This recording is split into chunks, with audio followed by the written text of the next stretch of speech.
participated in the free software community, but they didn't consider it an ethical requirement.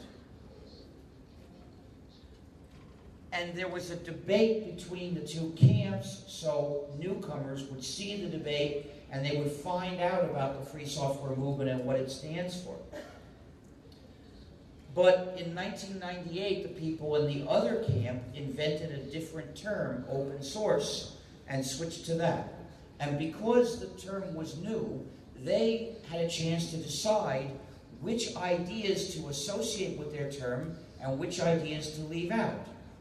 They decided to leave out the entire ethical foundation of the free software philosophy. So the difference is not just a matter of using one name instead of another. All the ideas are different too. They don't say if a program is not open source, it's an injustice, it mistreats the users, let's fight to get away from it. They don't say anything like that. They say, and they don't say if you develop a software that in order to treat the rest of the world ethically, you must make it free. Instead, they say that they recommend a development model. They say that if you let the users change and redistribute the software, they will improve the code quality, and that will be a benefit for you.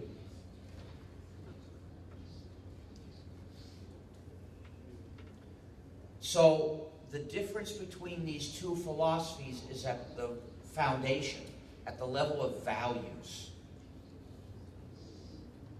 Well, they were the majority in 1998.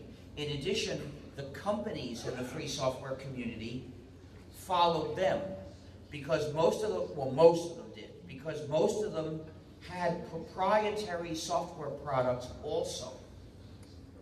And therefore, they didn't want to teach the users to recognize that a proprietary program is an attack on your freedom, because then they wouldn't be potential customers for those proprietary products.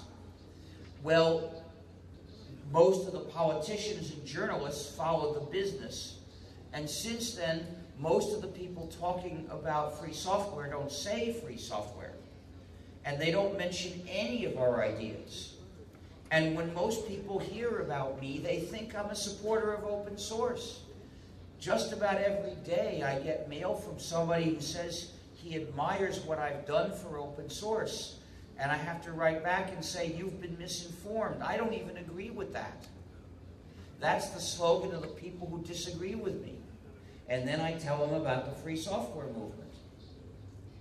Ideas that they probably never heard. They're very familiar with my work, except that they've been given a completely wrong idea of why I did it. And that damages our chances of winning freedom. We need lots of people to join in this struggle if we're going to win. I've seen articles that called me the father of open source. When I see that, I send a letter to the editor saying, if I'm the father of open source, then it was conceived through artificial insemination using stolen sperm without my consent. And then I explain the ideas of the free software movement. That's the motive for the letter. Of course, I like making a joke, but the point of the joke is to get the reader's attention so that they will pay attention to why I really did this work and to the ideas of freedom that they need to know. Ideas which, of course, were missing in the article, if the article said open source.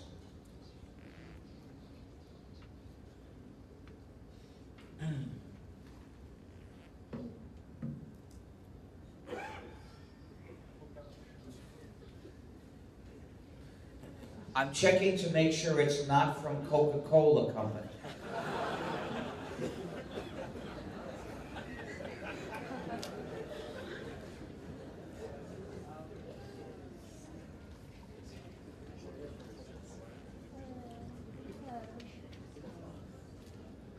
There is a worldwide boycott of Coca-Cola Company because it murders union organizers in Colombia and Guatemala.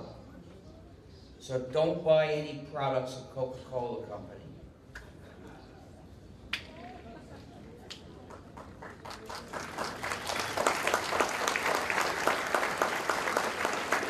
For more information, see killercoke.org.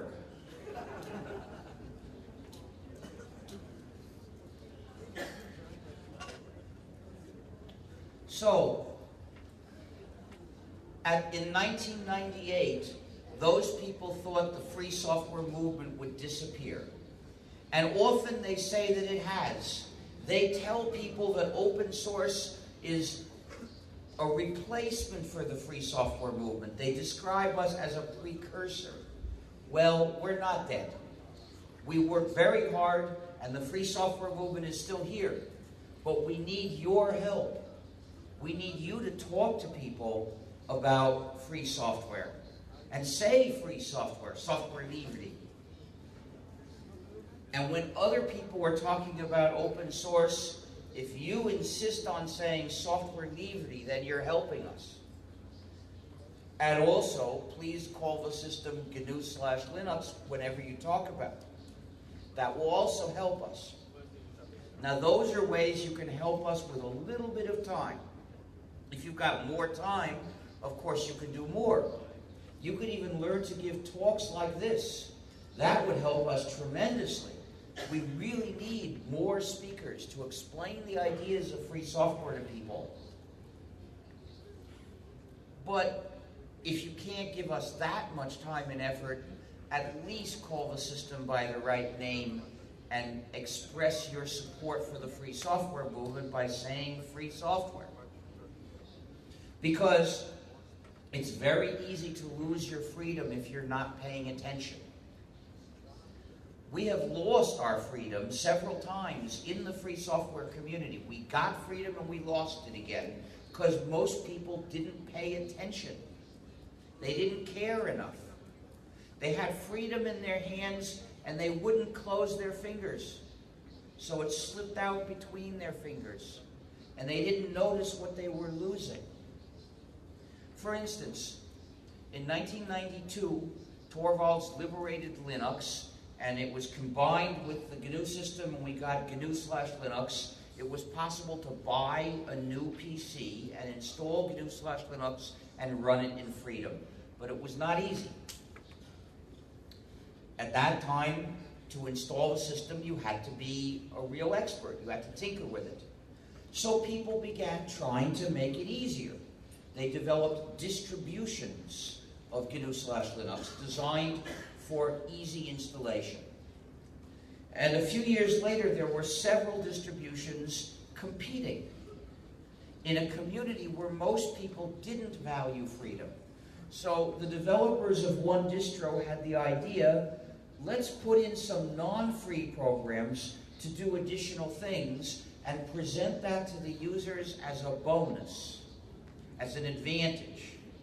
And it worked. More people switched to that distro because they didn't realize they were losing something. So the developers of other distros looked at that and said, they're gaining because of those non-free programs.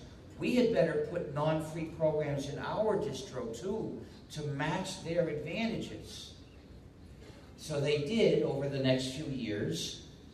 And then 10 years ago, there were dozens of distros and not one which was free. They all contained non-free software. So when people ask me at the end of a talk, where can I get this system? I had to say, there is no place I can recommend. There are dozens of different versions of GNU/Linux, and every one of them contains non-free software, so I can't recommend it.